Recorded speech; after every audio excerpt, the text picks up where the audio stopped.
क्या आपको पता है कि रामायण एक प्राचीन धार्मिक ग्रंथ होते हुए भी विज्ञान के कई सिद्धांतों की झलक दिखाती है। एक ऐसा ग्रंथ जो सिर्फ आध्यात्मिक और धार्मिक ही नहीं, बल्कि उसमें वैज्ञानिक धारणाएं भी छिपी हैं।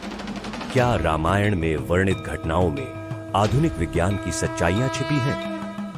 आइए जानने की कोशिश करते हैं। सबसे पहले बात करते हैं पुष्पक विमान की।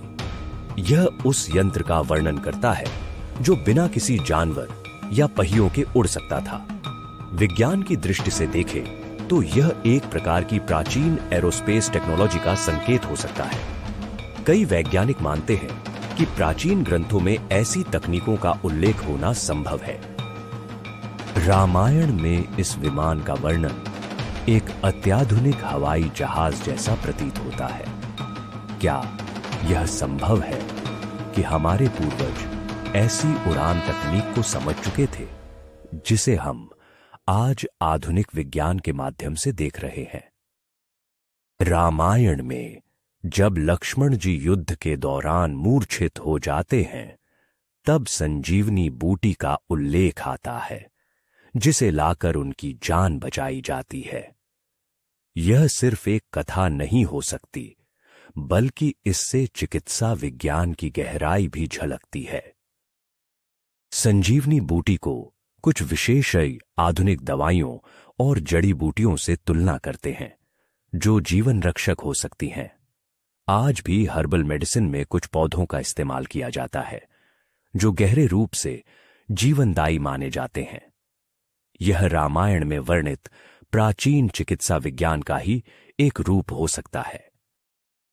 रामायण में वर्णित राम सेतु जो श्रीलंका तक जाता है, उसे वानर सेना ने नल और नील के नेतृत्व में बनाया था। माना जाता है कि उन्होंने ऐसे पत्थरों का उपयोग किया जो पानी में तैर सकते थे। आधुनिक शोधों ने यह बताया है कि राम सेतु वास्तव में एक भूगर्भीय संरचना है और यह प्राचीन इंजीनियरिंग का एक अद्भुत उदाहरण हो सकता है। क्या यह संभव है कि हमारे पूर्वजों को तैरने वाले पत्थरों के वैज्ञानिक रहस्य पता थे? क्या राम सेतु प्राचीन भारत की असाधारण इंजीनियरिंग प्रतिभा का प्रमाण है? रामायण में जिन अस्त्रों और शस्त्रों का वर्णन मिलता है, वह सिर्फ साधारण हथियार नहीं थे। ब्रह्मास्त्र और अग्निबाण जैसे अस्त्र आज के मिसाइल और परमाणु हथियारों से मेल खाते हैं। क्या यह उन उन्नत तकनीकों का प्रतीक हो सकता है जो हमारे पूर्वजों को पता थीं, लेकिन समय के साथ खो गईं? क्या रामायण में वर्णित ये अस्त्र शस्त्र एक प्रकार के उच्च स्तरीय तकनीक के संकेत हो सकते हैं?